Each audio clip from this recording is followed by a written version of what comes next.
lovely to be reading to you again. I hope you're all keeping well at home. I'm up to chapter 19 of Varjak Paw today with SF Saeed, and I'm reading it in the chicken pen, so let's hope they're not too noisy. Chapter 19. Varjak and Holly talked through the night by the giant bronze lions.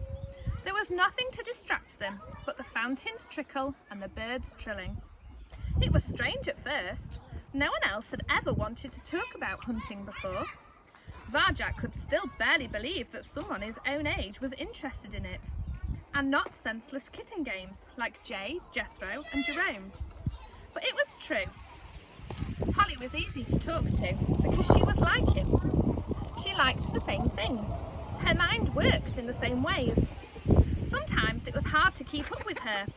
Whenever he thought he had the answer to something, she asked another difficult question. Why like this? Not like that. And she had ideas he would never have thought up. But he had a few of his own too. And together they worked out their plan. That night, Varjak felt something he'd never felt before.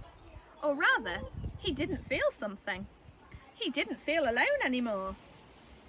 They woke Tam just before dawn and explained the plan to her. Her eyes grew round with fear. Me? She said.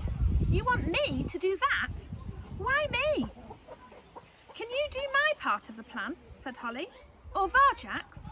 Well, no, but you've got to do it, Tam, said Varjak. It's impossible without you. Is it? She said. Of course it is, said Holly. And if you do it, I promise I won't say her name anymore. Well then, said Tam cheerfully, what are we waiting for? They took up their positions as the first rays of sunshine splashed onto the white buildings, filling the square with light. Everything began to glow. The ground, the sky, even the water in the fountain. Varjak crept up on the pigeons from one corner of the square. Holly crept up from the other. Tam stood in front of them on the far side of the flock. At Holly's signal, Tam sprang at the pigeons. 100 birds beat their wings, fierce and dangerous in their flock.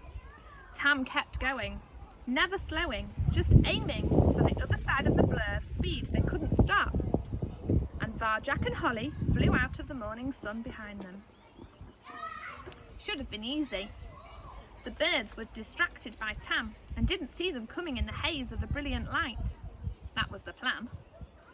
But even as Varjak dived in, the thrill of the hunt in his veins, it started to go wrong.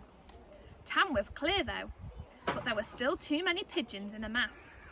He and Holly were on the edge of the flock, but he couldn't get close enough to any single bird to strike. The birds turned on Holly, wings flapping savagely, claws curving out. She didn't run. She stood there bravely, trying hard, but now they were surrounding her, pecking at her with shrill, sharp beaks. Holly was in trouble. She was trapped and she couldn't get out. They were tearing, scratching, ripping at her. Varjak could see a panic mounting in her face. Tam was helpless on the other side. Quick! He had to do something, quick! Slow time, the fourth skill. Everything will seem to slow down around you, but you will be fast. You will be faster than anything. Would it work in the real world? He breathed in. 2, 3, 4. Out. 2, 3, 4. And the wings slowed down. Varjak could see each beat, each claw, as if in slow motion.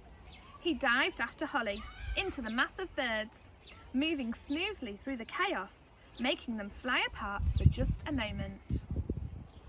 For those of you that can't see, Miss Gray is about to be pecked by a chicken. Holly, he called. She looked up. It was enough to break the rising terror in her eyes. She darted through the gap he'd made, away from the flock and towards Tam to safety. Out of danger now. Varjak breathed normally and switched out of slow time. It worked. The fourth skill really worked. Did they hunt you? He panted as he caught up with her.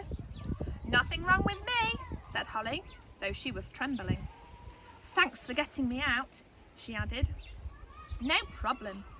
He saved you, Holly, bubbled Tam. I guess we're even now, she muttered. I didn't do it for that, said Varjak. Holly didn't meet his eyes, but just for a second Varjak thought he saw a little flicker of a smile on her face. Come on, she said, sliding away from the square. We've got to hurry. I don't want to be here in broad daylight. It's too dangerous. You don't want another go? Said Varjak. He knew she was shaken. Her fur was still ruffled, but maybe it would help to try again. Why bother? She said, padding back through the city. The plan didn't work. It was a stupid idea. No, it wasn't, said Varjak, keeping pace with her ahead of Tam. And you did everything you could. How about me? Said Tam. Did I do all right, Varjak? You were great. You were both really brave.